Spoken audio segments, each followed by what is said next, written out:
Today. நாகர்கோவிலில் ஆசாரிப்பள்ளம் மருத்துவக் கல்லூரி மருத்துவமனையில் நவீன கட்டணத்தில் மருத்துவம். நாகர்கோவிலில் ஆசாரிப்பள்ளம் மருத்துவக் கல்லூரி மருத்துவமனையில் ரூபாய் 65 கோடியில் புதிய கட்டிடங்களை கட்ட திட்டமிட்டு நடைபெற்ற பணியில் முதல் கட்டமாக ரூபாய் 41 கோடி செலவில் கட்டப்பட்ட புதிய கட்டிடங்களை தமிழக மக்கள் நல்வாழ்வுத்துறை அமைச்சர் மா. சுப்பிரமணியம் திறந்து வைத்தார்.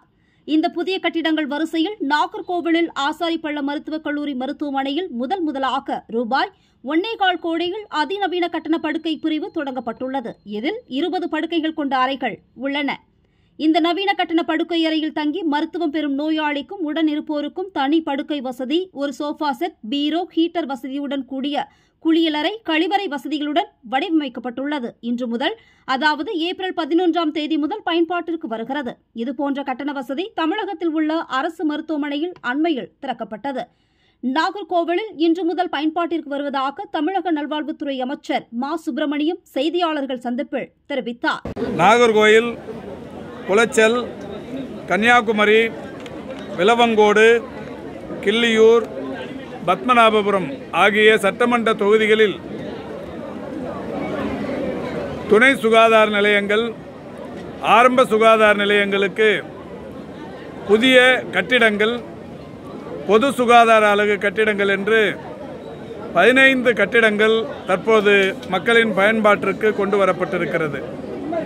மாவட்ட ஆட்சித்தலைவர் தலைமையில் நடைபெற்ற இந்த நிகழ்ச்சியின் மூலம் 15 கட்டிடங்கள் கன்னியாகுமரி மாவட்டத்தில் 7,35,00,000 மதிப்பிலான இந்த கட்டிடங்கள் தற்போது திறந்து வைக்கப்பட்டிருக்கிறது. இதோடு மட்டுமல்லாது, கன்னியாகுமரி அரசு மருத்துவக் கல்லூரி மருத்துவமனையில் நவீன கட்டண படுக்கை பிரிவு ஒன்று தொடங்கி வைக்கப்பட்டிருக்கிறது. 20 அறைகள் மற்றும் படுக்கைகள் கொண்ட இந்த கட்டண படுக்கை பிரிவு தற்பொழுது பயன்பாட்டிற்கு கொண்டு வரப்பட்டிருக்கிறது.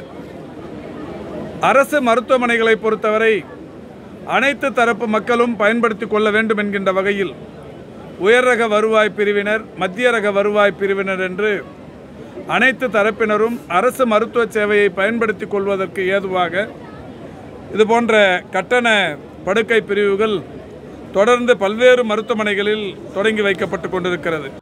அமைச்சர் மேலும் தெரிவித்தது, இந்தியாவிலேயே மலைப்பகுதிகளில் சிம்லாவுக்கு அடுத்தபடியாக தமிழகத்தில் ஊட்டியில்தான் அரசு மருத்துவக் கல்லூரி அமைந்துள்ளது. அமெரிக்காவின் நியூயார்க் நகரில் ஐநா பொதுசபை கூட்டத்தில் மக்களை தேடி மருத்துவ திட்டத்தை வியந்து பார்த்து கடந்த ஆண்டு ஒரு விருதை தமிழ்நாட்டுக்கு வழங்கியுள்ளதை குறித்தும் அமைச்சர் தெரிவித்தார். நிகழ்வில் குமரி மாவட்ட ஆட்சியர் அழகுமீனா, நாகர்கோவில் மாநகராட்சி மேயர் மகேஷ், பத்மநாபபுரம் சட்டமன்ற உறுப்பினர் மனோ தங்கராஜ், குமரி மாவட்ட அறங்காவலர் குழு தலைவர் பிரபா ராமகிருஷ்ணன், முன்னாள் சட்டமன்ற உறுப்பினர் புஷ்பலீலா ஆல்பன், மருத்துவக் கல்லூரி முதல்வர் ராமலட்சுமி ஆகியோர் பங்கேற்றனர்.